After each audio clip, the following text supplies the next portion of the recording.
Hey there and welcome back to The Sims 3.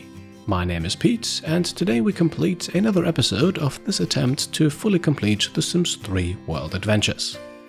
And in the last episode we have made one big step closer towards that goal, as we have just wrapped up a lengthy stay in Completionist, France, where we collected all unique gems, metals, fish, beetles and butterflies, and explored 3 unmarked tombs, to Arthur's Garden, the Smuggler's Cavern and the Maze of the High Ruler. Along the way, William completed the Great Adventurer lifetime wish for completing 6 tombs in all 3 travel destinations, and Sanad also snapped enough pictures to finally complete the last remaining skill challenge in the photography skill. Now, with William here finishing the reconstruction of several sarcophagi and a pushable statue, let us move the former into our secret sarcophagus basement, which is actually going to play a vital role in just a moment.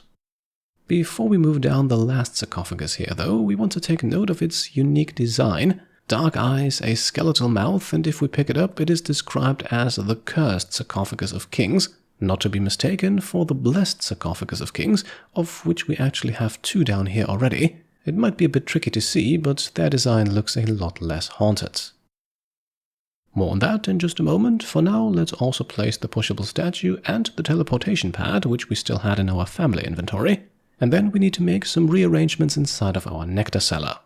During our trip to Champs Sims, we picked up 2 extra nectar makers. Unfortunately though, as you can see, we can only fit 1 more in here, so we'll need to find a temporary solution for the 3rd one. We're going to do some building soon though, so this is not going to be a problem. Now, to finance some of our upcoming construction work, we can sell off roughly 10,000 simoleons worth of money bags, before we then follow Fabien down into his wine cellar. During our stay in France, we not only found but also made plenty of nectar bottles, and if I have counted correctly, we should have enough in his inventory here to now fulfill his lifetime wish. For the Bottomless Nectar Cellar we need 50 bottles in storage, those we have already, and we need a total stored nectar value of 10,000 simoleons.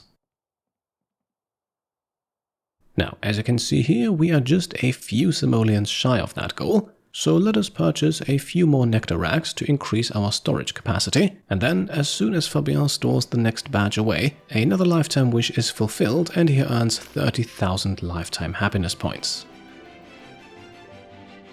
This now marks completion of the 3rd lifetime wish of the series, only 5 more still left to go. Now at this point then, let's jump over to William, who is in a bit of a pickle. For quite some time now, William has been afflicted by the mummy's curse, and while the game offers several rather straightforward ways of curing the condition, we never bothered to do so. Over in Al-Simhara, we could have paid a visit to the Sphinx, for example, but we used that method already. 2 other methods that only require a bit of time invested would have been to train the martial arts skill up to level 5 and then meditate, or to train snake charming up to the point where you can purchase a king cobra and charm it to get a kiss. Unfortunately, the clock for William is ticking much faster and we only have 21 hours left until he expires, and sure, we could prevent all of that by simply putting a death flower into his inventory, but I personally find that to be a bit anticlimactic. So let us employ another way of curing the mummy's curse. However, we're going to take a slight detour with this one. You see, if you have enough time, you can also cure the curse by simply sleeping in the blessed sarcophagus of kings. Problem is, you need to sleep in there for 16 hours total, and in order to be able to sleep, you need to be tired. To cut a long story short, in the 20 hours that William has got left, he will never be able to reach 16 hours of sleep. So, despite its ominous design and against all better judgment, we're going to use the cursed sarcophagus of kings instead.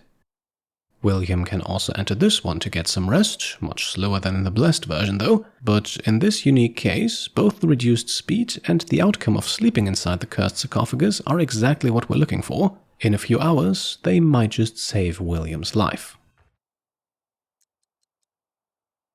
Just a few hours later then, Yooni is the first one awake again and teleports herself over to the gym for what is hopefully going to be a successful 6-hour workout to fulfill a wish and gain some much-needed athletics experience. Back home, Sanad resumes painting. We need to reach skill level 10 with him for another lifetime wish, and Fabien steps back down into the cellar to make more nectar. The nectar-making skill challenges are arguably the most time-consuming of the 3 new skills and world adventures, except maybe for becoming a martial arts grandmaster. As you can see, I have placed the 3rd nectar maker in the backyard for now, but all of this will get an overhaul soon, and then we'll put them all in the same spots. And so the hours pass and we're back with Yooni, who has just reached the 6-hour mark and earns 600 lifetime happiness points. We also want her to keep going until she reaches level 9 in the athletic skill, but before she does, William curiously improves his athletic skill. Yes, this is one of the side effects of sleeping in the cursed sarcophagus. It slowly advances this skill, as well as turning you into a mummy. That's right, William Picking is now a mummy. He no longer needs to sleep or go to the toilet, but other than that, he remains a perfectly playable sim with his inventory, relationships, wishes, and lifetime happiness points still intact, and crucially, with the mummy's curse now removed. Now, of course, we do not wish for William to remain in this life state, so with excruciatingly slow steps, he can now step into the blessed sarcophagus of kings. As a mummy, he can sleep in there indefinitely, but we just need the aforementioned 16 hours.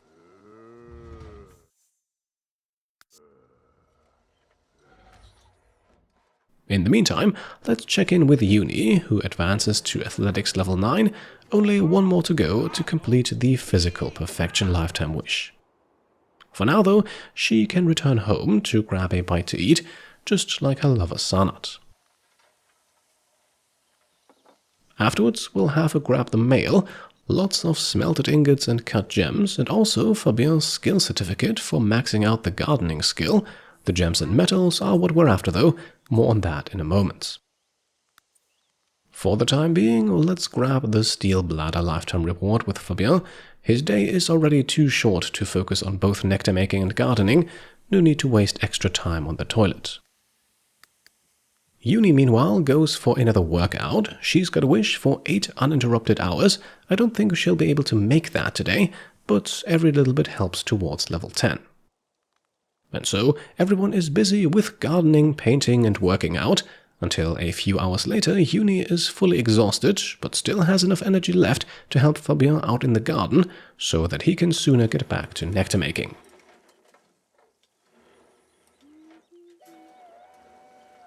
We also need him to quickly take care of a broken sink in our outdoor kitchen. The problem is quickly fixed though, and the nectar making resumes downstairs shortly after. As the evening rolls around, Yooni heads off to bed early. While she is exhausted from training and cannot work out any further, she might as well get some rest and start again early tomorrow. Sanat finishes another painting, and with a value of over 150 simoleons, this one fulfills a wish for him, and Fabien kickstarts 1 more batch of nectar before it's time to hit the hay. Shortly after midnight, and thanks to her meditative trance sleep lifetime reward, Yooni is ready for more gym action, so we send her onto the treadmill once again, this time hoping to complete that 8-hour session with the push self option that allows you to train longer. In hindsight, we should have used good pacing instead, which I think allows you to squeeze even more time from a single workout, but in the grand scheme of things it won't matter. Much more importantly, with a good 16 hours spent inside the blessed sarcophagus of kings, William Picking emerges again, looking just the way we like him. And so, using this somewhat convoluted method, the mummy's curse has been lifted. To celebrate, he will now cook some pancakes to serve as breakfast, and we take care of putting a few more collections on display. We begin with the unique gemstones added by World Adventures. We have 6 of 12 already collected and cut into a heart shape. Let's proudly show them off: amethyst, citrine, opal, quartz, geode and septarian nodule.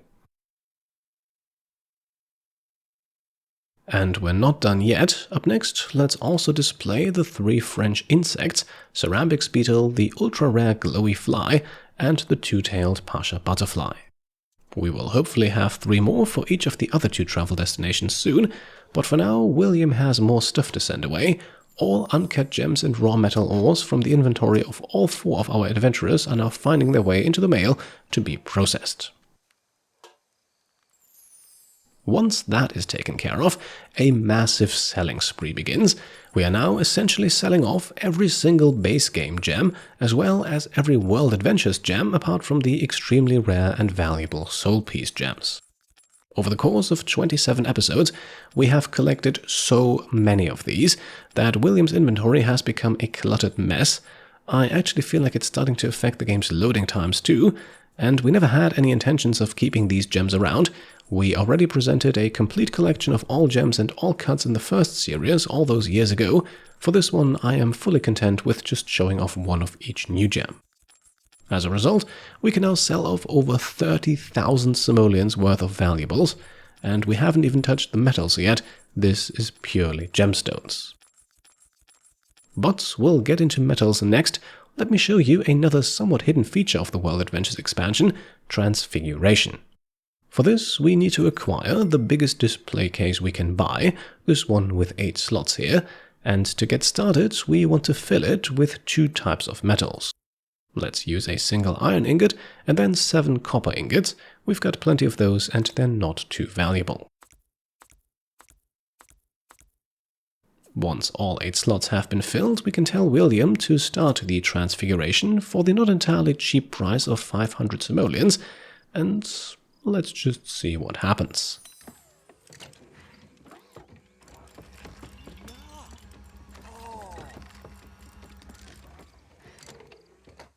And there we go. As if by magic, the 8 ingots disappear and a compendium ingot appears instead, a unique multicolored metal of medium value that can only be obtained this way by transfiguring with 2 different types of metals. But there's more. Let's fill up the display again, but this time let's go for 5 different types of metals. 1 iron, 1 silver, 1 gold, 1 iridium, and once again the rest will be copper. This allows us to transfigure once again, but with a different outcome.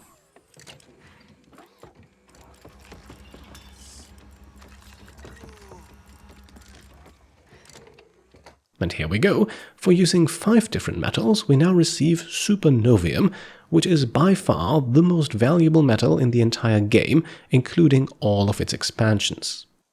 Considering that you can use 5 comparatively low-value metals to make one of these ingots, transfiguration is actually a great moneymaker.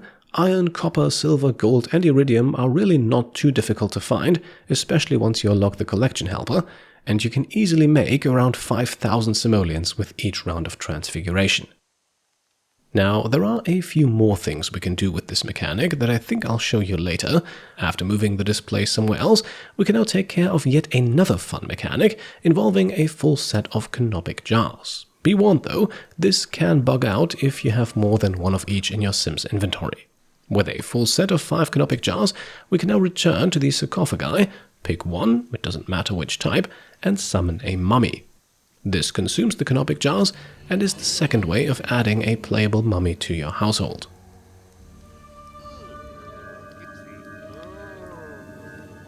And there we go. Meet Captain Blue Pants, named of course after another channel supporter and officially joining as the 5th member of our household.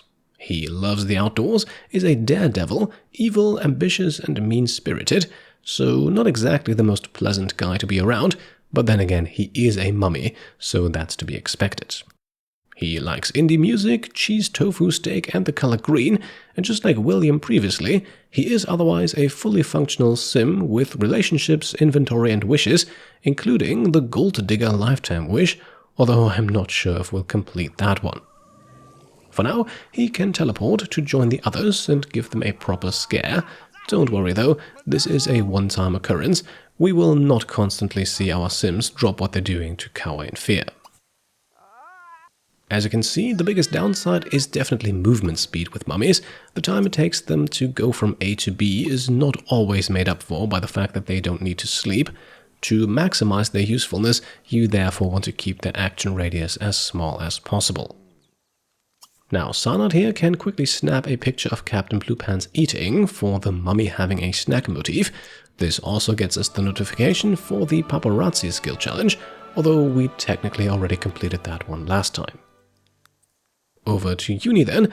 I teased it already, but the push self-workout option did in fact not work out. Completely exhausted, Yooni ends his session around half an hour early, but regardless, valuable skill experience is still earned. Back home then, we now have everyone but Sarnat focus on helping Fabien out in the garden. I think we'll need to focus a bit more on quality over quantity shortly, but his nectar-making efforts are consuming a lot of fruit at the moment, and tending to it all takes a lot of time currently that is best split between anyone who can afford to help out. After a few hours of gardening work then, we place a couple of balloons and a birthday cake, because I think it's time for Fabien to finally become a young adult. Yes, he technically still has 4 days left as a teenager, but he's skipping school anyway and won't be able to improve his performance in any significant way, so we might as well force the birthday earlier, even if it means that the game will now pick his 5th trait for us. That 5th and final trait is then hot-headed, not exactly a great one, but fear not. Immediately upon becoming a young adult, we can now purchase the Midlife Crisis Lifetime Reward for him and change all of his traits as a reward for collecting all those lifetime happiness points. And so, this is what his new traits will look like. We are of course keeping Green Thumb, but also add Adventurous from all the tomb exploring he already did. Loves the outdoors seems fitting, I think, and Handy makes sense too. He has been tinkering quite a bit. Finally, we're also turning his unlucky trait around into lucky. I think he has earned it. And so, the household can now enjoy a slice of birthday cake, and afterwards we have Sarnat take 2 more quick pictures, one of Captain Bluepant's belated celebration for a wish, and another of the birthday party setup for the Home Sweet Home collection. Then it's time to give Fabien a bit of a makeover. Since his daily routine is mostly gardening and nectar making, and those tend to get messy, I wanted something reflecting that at least a little bit. So we're going short sleeves, sandals and linen trousers for his everyday outfit. With Yooni going green and Sarnat going red, Fabien now wears blue, both in this getup as well as for his formal wear. The sandy yellow remains as an accentuating color that all of our Sims wear for a somewhat common identity. Also, I really like the floral pattern on the vest here, representing Fabien's line of work. We are also hitting up the bathroom to equip Fabien with a nice hat to shade him from the sun, and with that, I think our young nectar-making prodigy is suitably clothed for adult life. Now, we're not quite done just yet. At this point, the entire household can venture out into the garden to harvest every last fruit and vegetable, while Fabien sets up a smaller, high-quality garden in the back here, where we focus on maxing out plant quality before we go all in on quantity. The harvest takes a few hours, but eventually we've got plenty of new plants in the ground and can remove the rest so that gardening work takes up a little less of our time. And with that, it's back to nectar making, although Fabien only provides the ingredients before heading off to repair the broken shower. The squishing is now Captain Bluepant's job. This does not affect nectar quality and is a great way for our mummy to help out, freeing up some of Fabien's time. The actual nectar making process then is still initiated by Fabien. We can also watch Yooni get in another workout here, but she'll have to turn the radio off soon as William wants to sleep, while our nectar making continues in the cellar, where Fabien now squishes one batch and Captain Bluepants the other. Finally, we jump over to Yooni, who has moved on to an evening jog, and doing so, she finally reaches level 10 in the athletic skill.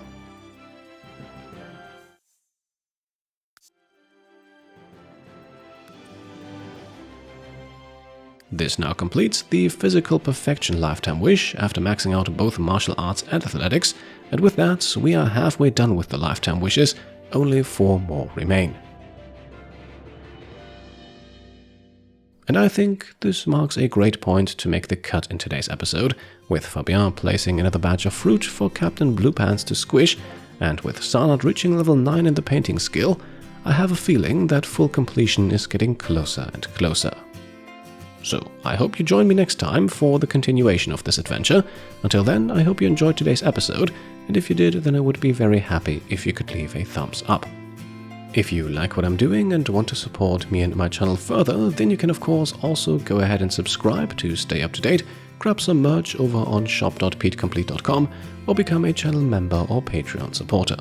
Thank you all for watching, and I'll see you next time. Cheers.